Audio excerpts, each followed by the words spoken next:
for the past year, we've been living in an extraordinary situation. And we know that the global COVID-19 pandemic has had an unprecedented impact on the air sector in Canada. Airports have been significantly affected. Despite the challenges, airports across the country have continued to provide essential air services that have been so important throughout the COVID-19 pandemic. They've made it possible for Canadians to receive essential food and supplies, vaccines and PPE, for patients to fly to medical appointments, and for air ambulance services to transfer patients. Airports workers have been at the heart of providing these essential services and goods, ensuring that critical cargo, like vaccines, makes it across Canada safely and securely. I'd like to take a moment to thank all of our airport and air sector workers for keeping goods, PPE, vaccines, and so much more moving. Je vous remercie. They have also helped producers get their goods to market, allowed search and rescue operations to continue, and made it possible to respond to forest fires. That's why I'm pleased to announce the launch of 2 new programs to help Canada's airports recover from the effects of the COVID-19 pandemic. These are the Airport Critical Infrastructure Program and the Airport Relief Fund.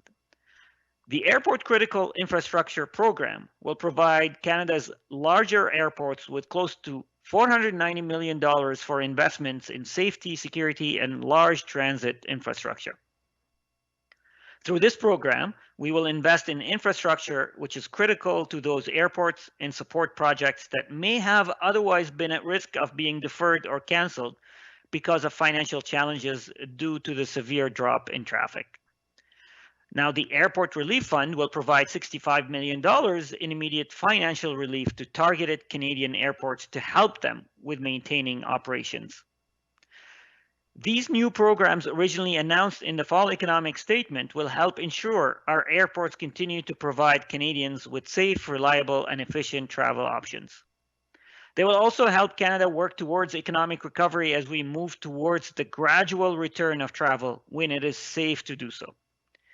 In addition to these new funding programs, today I'm also announcing that the Airports Capital Assistance Program will receive a funding top-up of $186 million over the coming 2 years. This program provides financial assistance to Canada's local and regional airports for safety-related capital infrastructure projects and equipment purchases. We're also temporarily expanding the eligibility for this program's funding to allow airports in the national airport system, airports with fewer than 1 million annual passengers in 2019, to apply for funding under the program.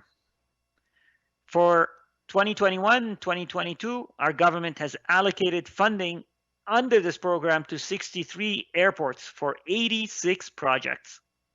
From airports in Gander to Thunder Bay, Lethbridge, and Flin Flon, to airports in Fort Smith, Yellowknife, and Kamloops, our government's providing funding to ensure the continued safe operations of passengers, air crews, and employees.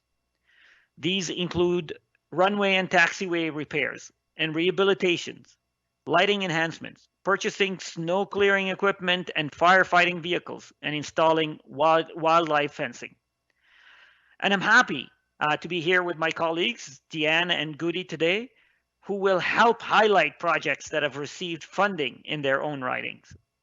The pandemic has showed us the important role Canada's airports play in our country's economy and in sustaining the social and economic well-being of our communities.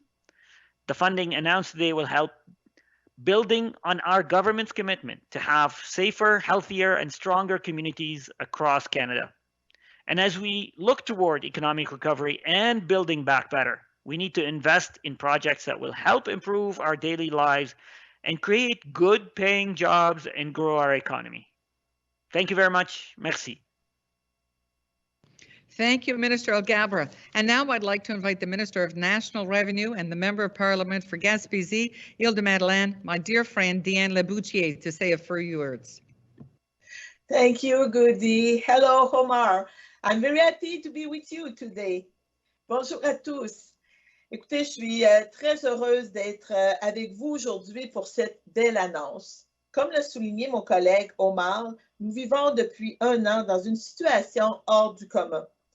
Nous savons que la pandémie mondiale de COVID-19 a eu des impacts sans précédent sur le secteur aérien et les aéroports ont été extrêmement touchés. Mais malgré les défis, certains aéroports continuent de fournir les services aériens essentiels qui ont été si déterminants tout au long de la pandémie de COVID-19. Par exemple, les Canadiens ont continué de recevoir de la nourriture et des marchandises et les patients ont pu se rendre par avion à leurs rendez-vous médicaux. Les aéroports ont aussi aidé les producteurs à acheminer leurs produits vers les marchés. Ils ont assuré la poursuite des opérations de recherche et de sauvetage et ils ont permis d'intervenir en cas d'incendie de forêt. Voilà pourquoi notre gouvernement est heureux d'annoncer aujourd'hui le lancement de 2 nouveaux programmes pour aider les aéroports canadiens à se remettre des effets de la pandémie COVID-19. Comme mon collègue l'a dit en anglais, il s'agit du programme des infrastructures essentielles des aéroports et du fonds de soutien aux aéroports. Le programme des infrastructures essentielles des aéroports fournira aux grands aéroports du Canada près de 490 millions de dollars pour soutenir des investissements dans la sûreté, la sécurité et les infrastructures de transport en commun. Plus concrètement, nous investirons dans des infrastructures qui sont essentielles à ces aéroports. De plus, nous soutiendrons les projets qui autrement auraient dû être reportés ou annulés en raison des difficultés financières liées à la baisse importante des voyageurs. Le Fonds de soutien aux aéroports fournira aussi près de 65 millions de dollars en aide financière immédiate aux aéroports canadiens ciblés. Ce fonds aidera plusieurs aéroports qui représentent une plaque tournante pour connecter nos régions vers l'aéroport de Québec, de Saint-Jean-Terre-Neuve et Labrador, ou encore l'aéroport de Charlottetown, qui sont admissibles à ce nouveau programme. Ces 2 programmes annoncés, initialement dans l'énoncé économique de l'automne, aideront à maintenir la santé financière de nos aéroports. Ils aideront également notre pays à assurer la relance économique et la reprise des voyages au fur et à mesure que la pandémie s'atténue. En plus de ces 2 nouveaux programmes de financement, le programme d'aide aux immobilisations aéroportuaires recevra un financement supplémentaire de 186 millions de dollars sur 2 ans. Ce programme fournit une aide financière aux aéroports locaux et régionaux du Canada pour soutenir des projets d'infrastructure et des achats d'équipements liés à la sécurité. Et pour 2021-2022, notre gouvernement a accordé des fonds de ce programme à 63 aéroports pour appuyer 86 nouveaux projets. Aujourd'hui, je suis très heureuse d'annoncer qu'un de ces projets est pour l'aéroport de Gaspé. Notre gouvernement investira plus de 1 million de dollars à Gaspé afin de remplacer la clôture dans le but de protéger notre faune des activités de l'aéroport. Et des projets semblables à celui-ci ont été financés partout au pays grâce à ce programme. Notre gouvernement sera toujours là pour soutenir les aéroports et les Québécois et tous les Canadiens qui en dépendent. La pandémie a mis en lumière le rôle important que jouent les aéroports dans l'économie de notre pays et dans le maintien du bien-être social et économique de nos communautés. Les programmes que nous avons annoncés aujourd'hui permettront aux aéroports du Canada de rester viables et de continuer à offrir aux Canadiens des options de voyage sécuritaires, fiables et efficaces. Alors que nous nous tournons vers la relance économique et que nous voulons rebâtir en mieux, nous devons investir dans des projets qui nous aideront à améliorer notre vie quotidienne, ainsi à créer de bons emplois pour la classe moyenne et à stimuler la croissance de notre économie. Merci beaucoup à tous. Thank you, ministers. And you're so right, Deanne, from coast to coast to coast, especially there in Gaspésie, these investments are really going to make a huge difference as we build back better in all our airport communities. And as wonderful as it is to see you here virtually, the only thing better would be to have you here in my riding of the Long Range Mountains. So I look forward when you can come and visit and see this beautiful area for yourselves. So now we're going to turn things over to Alison St. Jean as we open the floor for questions from the reporters. Thank you, Ms. Hutchings. Good morning. We will now start the question and answer period. Nous allons maintenant débuter la période de questions. We ask that you write your questions in the question and answer section, and please begin your question by identifying yourself and naming the media outlet you represent. I will then read the questions out loud. Alors, nous demandons que vous rédigez vos questions dans la section questions et réponses et veuillez commencer votre question en vous identifiant et nommant l'organisme de presse que vous représentez. We will now proceed with our first question. Nous sommes prêts pour notre première question. First question to Minister Alghabra from Timur at economics reporter at Free Press. Do you believe this is enough funding for all regional airports in Canada from the federal government, especially when there are so many struggling? Thank you for the question. Look, our government from day one has been committed to helping Canadians and Canadian businesses. And as I said in my remarks, the aviation sector has been really hit hard by the pandemic. And we've been from the beginning rolling out different initiatives and different programs to help many aspects and sectors that are part of the aviation sector. Today's announcement is an important and integral part of that multifaceted support that we've been providing. What we have proven in the past that our government will continue to work with stakeholders, will continue to adjust as we see needs arise or change. But this is a significant investment today.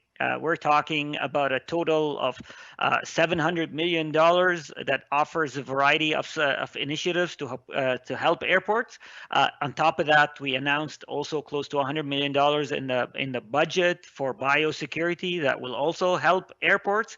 Some of the programs and assistance that we've offered to airlines and airline companies will also help airports. So as you can tell, there are several initiatives, but we are very interested in maintaining a healthy and resilient aviation sector, and we'll monitor progress as we go and adjust accordingly if needed. Thank you.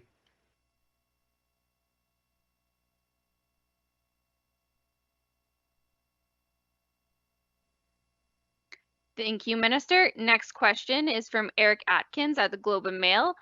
This funding that was announced today, this funding was announced already in the fall economic statement. What is new with today's announcement? Thank you very much. Yes, it's true, and I mentioned that in my opening remarks. But what we're doing today, once the budget or the fall economic statement announced the initiative, we had to work on the architecture of the program. We had to work on the regulatory process of the program. And today, after structuring the program, we're announcing that we've opened up the call for applications. So we're inviting airports across the country to apply to take advantage of these initiatives. So it's a lot of the architecture work that went into place, and now we're working with our partners to make sure that we are able to deliver these programs. Thank you. Minister Alghabra, next question is from Tom Sumber, Alaska Highway News. What funding is being made available for Northeast British Columbia, specifically regarding Fort St. John, Dawson Creek, and for what projects? Thank you for the question. As I said today, we've announced a suite of initiatives that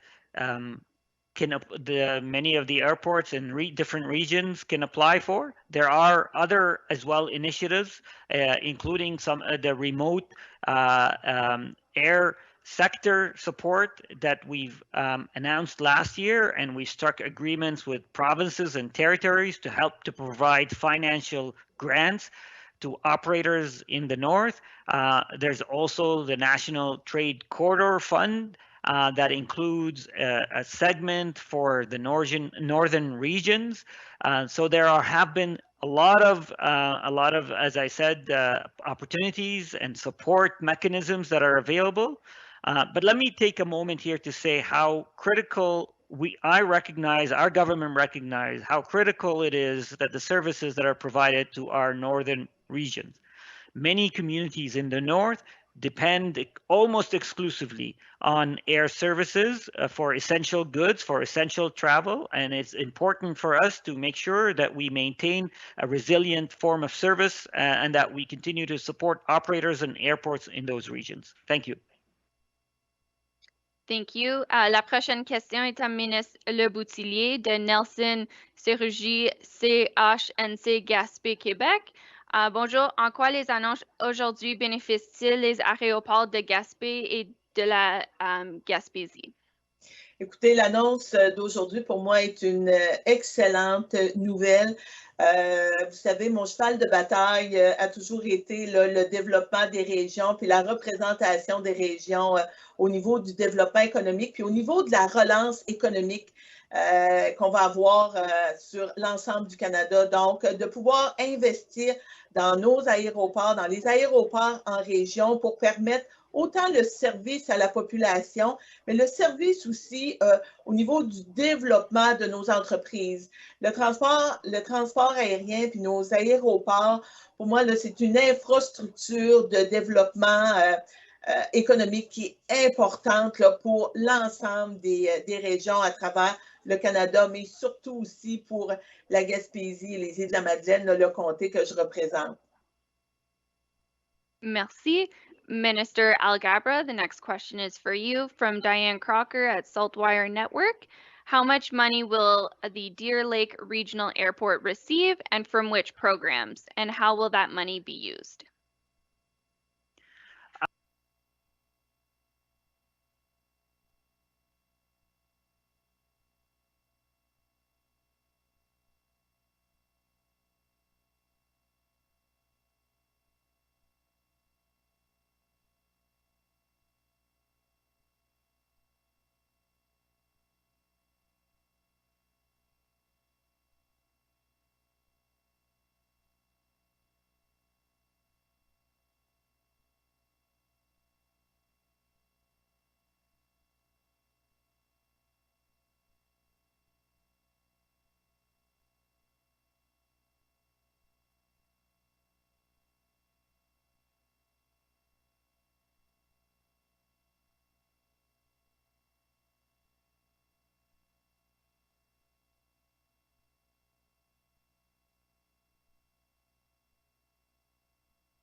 Thank you for the question.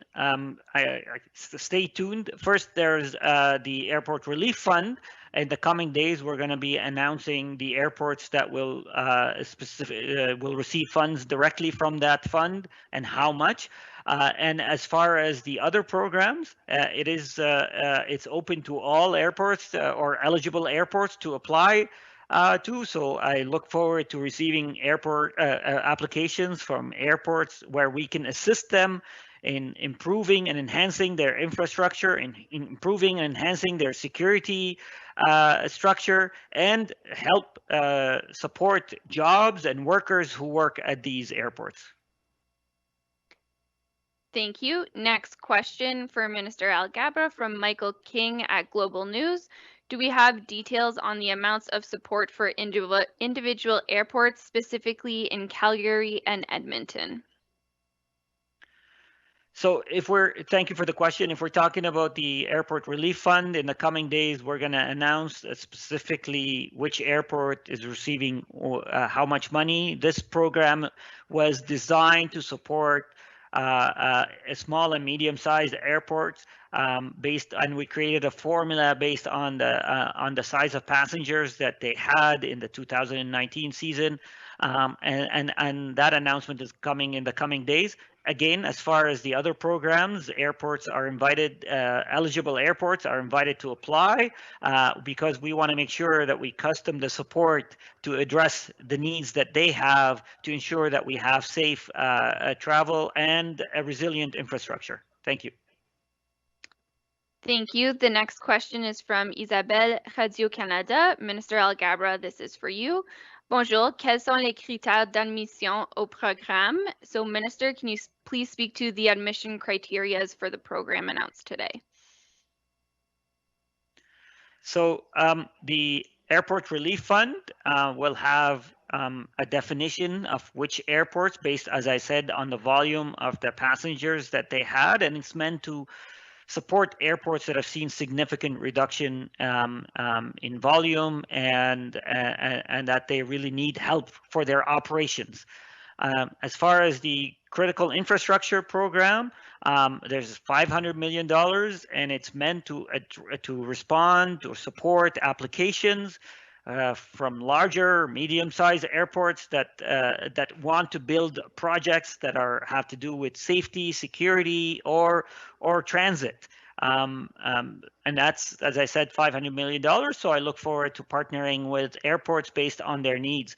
And then the ACAP, the Capital Assistance Program, this was a renewal of an existing program and recapitalization for the next 2 years of a value of $186 million, $93 million a year, and that will be to assist airports for any infrastructure for security or any equipment purchases, again, to advance security. So I hope that answers your question. Thank you.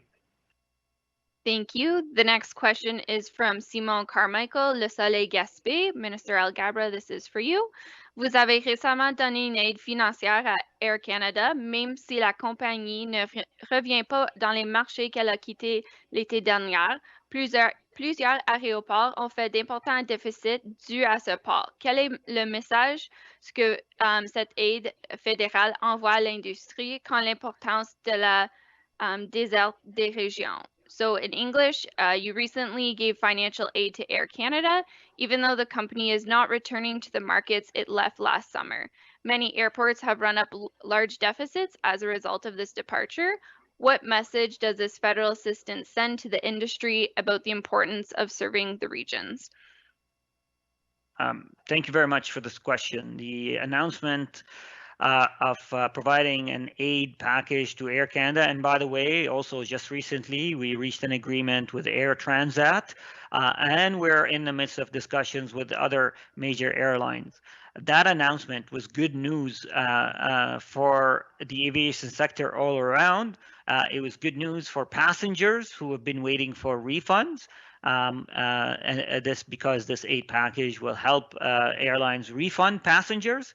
And Air Canada has already started the refund process for many of its passengers.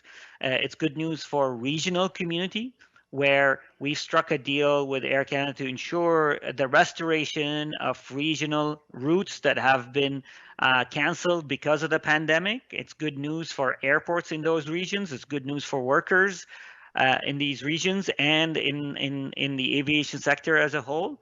It was good news for the workers of Air Canada and aviation sector because it guarantees a minimum threshold of jobs. But with the restart of regional routes, we're going to see increase in jobs, but we're going to see increased jobs of maintenance and operations at airports and other type of operations. And it was also good news for travel agents who were concerned about their commissions after the refund, because we've now ensured that air travel agents don't have to pay back their commission. So this is good news to all around, to everybody in the sector. Of course, the timing of the restart of regional connection depends on public health measures. So we're certainly following public health advice. We're making sure, while we want a resilient aviation sector, we want to restore connections to these communities, but at the same time, we want to ensure and remind Canadians that now, where many of the regions of our country are going through a third wave, now is not the time to travel But we are certainly gradually and preparing for a gradual and a safe restart of our travel sector. Thank you. Thank you, Minister. Next question is from Natalie Pressman, Northern News. To Minister Alghabra, could you speak to how the funds will be allocated? Do airports have to apply for the funding? How does this process work? Thank you for the question. So the Airport Relief Fund, there's a formula that has been structured based on size of the airport. Those airports who are eligible will be announced in the coming days, and the amount of fund that they will be receiving from the overall $65 million for that fund. As far as the capital, as the critical infrastructure program and the capital assistance program, those are application-based initiatives or programs. So we are inviting all eligible airports to apply so they can benefit from this program to help them with their infrastructure and enhance safety for their passengers, and obviously create jobs for their airports and for their regions. Thank you. Thank you. Next question is from Stephanie Levitz, the Toronto Star, to Minister Alghabra. Hi, Minister. In order for airports to truly recover, travel needs to fully resume. Last week, you agreed with your fellow G7 ministers to create a common set of principles to guide the resumption of international travel. Question 1, when will those principles be ready? Do you anticipate being able to reopen the borders with them? And as a follow-up, there have been calls to close provincial borders to interprovincial travel, especially related to air, to slow the speed of COVID-19. What's your response? Do we need a set of domestic travel principles? Thank you, Stephanie, for the question, or the two questions. Let me first say, you're right. Last week, I met with my G7 counterparts, and we agreed to work on common set of principles and standards for the restart of the travel sector, and that will be guided by public health conditions, public health advice. So again, I want to repeat today, now is not the time to travel. Many regions of our country are grappling with the third wave, and we have strict public health measures at the border and across our regions to protect the health and safety of Canadians. And let me just pause here and say that that is our primary objective, and it will continue to be our primary objective. Our government said from day one, we will do whatever it takes to protect the health and safety of Canadians, and we will continue to be guided by that principle. So having said that, the work on restarting the travel sector has started because we need to obviously prepare for it. We need to standardize it and coordinate it with like-minded countries and countries around the world. So there's discussion about what a vaccine certificate would look like, what are the thresholds, what are the testing regimes that need to stay in place, et cetera, and that work is ongoing as we speak. My department, Transport Canada, is working with Public Health Agency of Canada, with CBSA and Immigration and Citizenship Canada, and other government agencies on preparing for that work. And by the way, we're also having discussions with with industry, domestic industry and stakeholders as we speak as well. We have a working group where we're soliciting input and providing ideas and soliciting feedback from stakeholders. So that, as you can tell, it's a comprehensive, ongoing effort to ensure that we're prepared and ready for the safe and gradual restart. I can't give you a time when when we're gonna start seeing the gradual reopening, because it's gonna continue to be guided by public health measures and public health advice and public health experts. But we are doing all the preparatory work for that. As far as your question about interprovincial travels, look, provincial boundaries are the jurisdiction of the provinces. The Prime Minister, my colleague, Minister LeBlanc, and myself have repeatedly offered to work with provinces on measures that they would like to impose on their provincial boundaries. So right now, we're in discussions with the province of Nova Scotia about how we can assist them on measures that they want to implement on their own borders. And the Government of Canada, my department, and Minister LeBlanc actually illustrated that in the letter that we sent to the Government of Ontario. We are willing and ready to work with any province that wants to implement any new set of measures on interprovincial travels towards their province. We can certainly work with them and certainly bring the industry on side to ensure that these measures are adhered to and respected. Thank you. Thank you, Minister. Next question for Minister Alghabra from Brett Balla from Western Aviation News. Minister, what airports and airlines are asking for is a clear restart plan from the federal government. When can we expect to see that? Thank you for the question. There's work that is being done about the restart of the aviation sector. And I know it's frustrating for many industry players and operators because it's really been hard. It's really been hard. The aviation sector, as I said in my opening remarks, has been hit, if not the hardest, or certainly one of the hardest sectors in our industry, in our society, by COVID-19. So I understand the anxiety and the sense of urgency. And we want to restart. We want to see a gradual and a safe restart of the travel sector.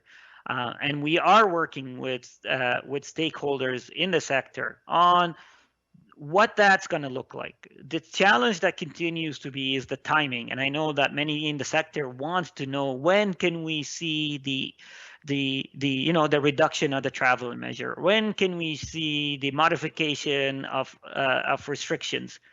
And all I can say is that I know that these restrictions are temporary. These measures are temporary. And I know also that we're not going to wake up one day and see the elimination of the entire set of layers that we've implemented. We're going to see a gradual easing out of these measures. But the timing really, really depends on the public health conditions in different regions and across the entire country. So I want to take this opportunity first to thank Canadians for following public health advice and then reiterating our plea with Canadians to now is not the time to travel. Please continue to follow public health advice. And I feel we are turning a massive corners. Millions of vaccines are arriving by the week into Canada.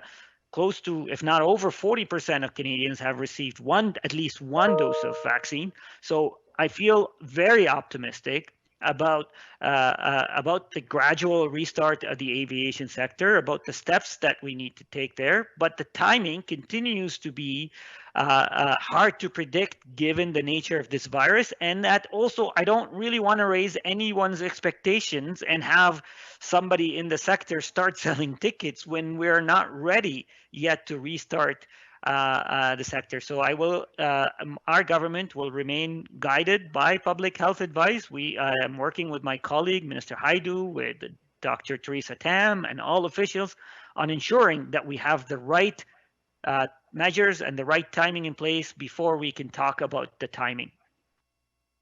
Thank you. And Minister, we seem to have lost your video feed. If you can open and close your camera. Unfortunately, the camera is, for some reason, it's no longer functioning, even though the light is on. Okay, we'll continue on then with our next question. Next question is from Pascal, Journal Métro Montréal. Minister Alghabra, this is for you. Est-ce que l'aéroport de Montréal pourra bénéficier de ces programmes? Parlant des investissements de sécurité, pouvez-vous donner quelques exemples? Et sont-elles soumises à ces conditions? So in English, will the Montreal airport be able to benefit from these programs? Speaking specifically to security investments, can you give some examples and details of the conditions? Thank you for the question. I've been trying to figure out how I can restart this camera, but yes, certainly the Montreal airport would be able. In fact, a couple of weeks ago, I, along with my counterparts from the province of Quebec, announced an investment, a massive investment in the REM station at the airport in Montreal of $100 million grant from one of these programs, the Critical Infrastructure Program. So yes, for sure. And if there are other programs or ideas that the airport has, they're invited as well to apply for funding. Thank you. Next question is for Minister Le Boutillier from Laurence at CHIM. Alors, la question c'est, est-ce que des initiatives visent l'augmentation de l'achalandage aérien, comme l'allongement de la piste et l'ouverture d'un chemin d'accès d'avions privés à des hangars pour l'aéroport fédéral aux îles de Madeleine? Écoutez, ce que les projets annoncent aujourd'hui, c'est vraiment la sécurité, la fiabilité au niveau des aéroports.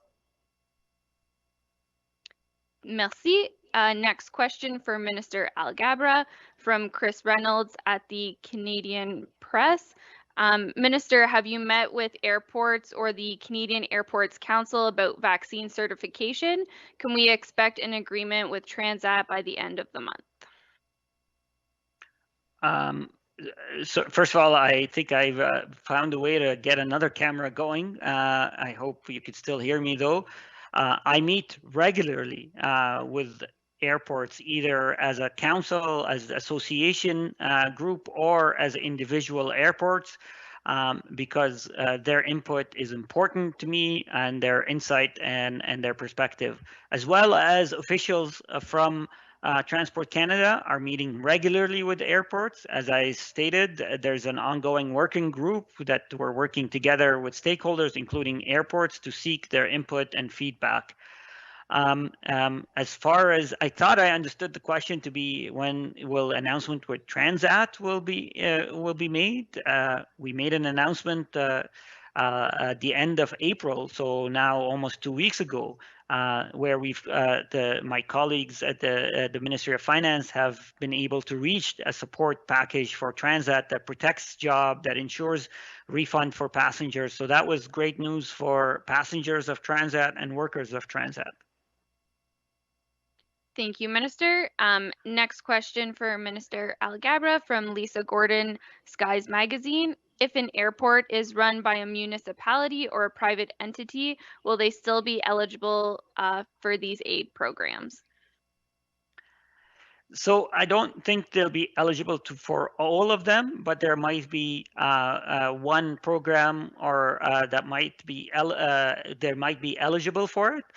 So we'll get back to you with the specifics, just so I don't want to give you the wrong answer. Thank you. Next question for Minister Alghabra from David at Nunavut News. Which Nunavut airports will receive money from the Airport Relief Fund? How much money will they receive? And as a follow-up, what is a targeted airport and how were they decided? So as I stated, there's a formula that is developed based on volume and the size of the airport, the volume of passengers in 2019, and that the formula will provide proportionate support to those airports. As far as naming which airport, that will be announced in the coming days. Thank you, Minister. Just going through the list of questions here. Okay, so we have a question from TVA, Melissa. So, Minister Alghabra, this is for you. Bonjour. En lien avec le projet de voie de le contournement ferroviaire de Lac-Mégantic, d'abord, est-ce que c'est vrai que le Canadian Pacific travaille actuellement à modifier certaines tranches du tracé qui avait été choisi pour qu'il s'ajuste à ses besoins? Et si oui, comment expliquez-vous que votre gouvernement accepte ces futures modifications alors qu'il a rejeté toutes celles demandées par les municipalités de Nantes et de Frontenac sous prétexte que ça coûterait plus cher et que ça prendrait plus de temps? So in English, Minister Alghabra, in connection with Lac-Mégantic and the rail bypass project, first of all, is it true that Canadian Pacific is currently working on modifying certain sections of the route that have been chosen so they can adjust to its need? And if so, how do you explain that your government accepts these future modifications when it has rejected all those requested by the municipalities of Nantes and Frontenac under the pretext that it would be more expensive and would take more time? Thank you for the question. And let me just say that the project, the bypass of Lac-Mégantic, is extremely important for our government, is extremely important for our Quebec caucus, and is extremely important for our Prime Minister, and it's extremely important for me. Today, I issued an announcement recommitting our government to the deadline or the expectation of completing the bypass by 2023. I have been personally active on this file. I've had conversations with CP. I've had conversations with local mayors. I've had conversations with stakeholders. I've had discussions within the Department of Transport. My parliamentary secretary has been in regular contact with also mayors and other stakeholders to ensure that everybody in the community knows how much we care about this project and are committed to the completion of this project on time. So, I'm happy to restate that commitment and to assure you that the input of local mayors, either Lac-Mégantic or the neighboring municipalities, are important to us. We are taking them into account. We are in discussions with CPP to ensure that construction starts next year and is completed by 2023. As far as the specifics, I am not, I can tell you that whatever final agreement we reach with CP, it's going to take into account the input of the municipalities, the input of local community, and that we have a safe and reliable bypass to ensure that we have a safe operation in the community. Thank you. Thank you, Minister. Next question is from Laurence CFEM. It's for you, Minister Alghabra. On the Senate Committee of National Finance, Assistant Deputy Minister Marcetti declared that options were still discussed as to what will happen with Cap-aux-Meules wharf. Are there renovations planned for 2022? If so, what will be targeted on the wharf? Look, I'm happy that my friend Diane is here with us. She has been a champion of Madeline Island and the issue that we had to deal with at Cap-aux-Meules. I was really delighted that we were able to find a solution that will not interfere of this fishing season, because I know how important the wharf is to the community. You know, it's been described to me as the lung and heart of the island, and we took that very seriously, and we worked with my friend Diane and local stakeholders and the mayor on finding a solution for this year. And I am glad that the fishing season is not impacted.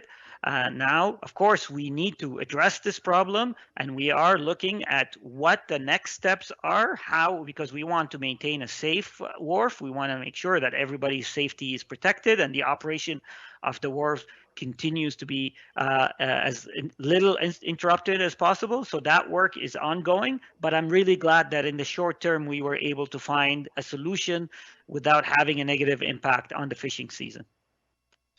Et puis pour compléter ce que le ministre a dit, effectivement, le travail se poursuit avec les partenaires, avec le ministre, avec aussi, je vous dirais, pêche et océan, parce qu'on a une partie là, du port qui est utilisée là, par des pêcheurs. Puis nous travaillons pour pouvoir mettre en place. On sait que le dernier plan directeur date de 2004, donc nous travaillons avec les partenaires, là, puis on est très au courant là, de ce qui se passe au niveau du quai. Ce qui était important pour nous, c'est de pouvoir maintenir la saison de pêche aux îles de la Madeleine, que ça se fasse de façon sécuritaire, que les entreprises puissent faire la transformation des produits, puis on va continuer d'avancer dans le processus, tout le monde ensemble.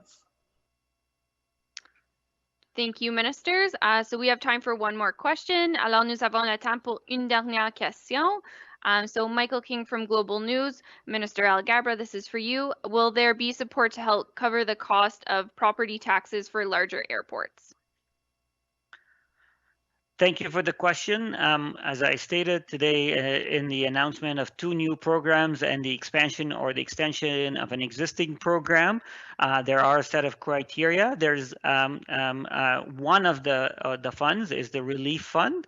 It is meant to help airports with operations, and the other 2 funds are for capital infrastructure, for critical infrastructure, I should say. That includes safety, security, transit, and the other one is for safety and equipment purchase that will enhance safety. So those are the criteria for those programs. We will continue to work with the airports on addressing the challenges that they're facing because of COVID-19 pandemic, because it's really important that we maintain, again, a resilient sector, resilient airports that are critical for our economy, that are critical for our security, and also support the jobs that these airports continue to provide for local employment. Thank you, ministers. Thank you, everyone, for joining. This concludes today's event. Ceci conclut l'événement d'aujourd'hui. I will now turn the floor back to Ms. Hutchings. Merci. Thank you, Allison, and thank you, everyone. Those questions certainly explained any questions any folks may have on the announcements today. And we all know how airports have been significantly affected by the pandemic, and today's announcement launching these 2 new contribution funding programs for Canada's airports are going to play an important role in helping them to recover from the effects of COVID-19 as Canada works towards an economic recovery and the safe and gradual return to travel. I'm also pleased, Minister, and thank you, because of today's announcement, over $3 million in funding through the Airports Capital Assistance Program is going to help rehabilitate the Deer Lake Airport runway, and as well $1.7 million for Stephenville Airport for runway lights. And it's projects like these that are really going to help ensure the continuity and the security of our regional airports. As the ministers both said, our governments are continuing to support to ensure our country's airports remain viable and continue to provide Canada with the safe and efficient travel options. So the timing is perfect. This concludes today's events. Stay safe, everyone. Please get your vaccine so we can all start to travel soon. Thank you again for joining us. Nice to see you, ministers. Bonjour, merci. Thank you.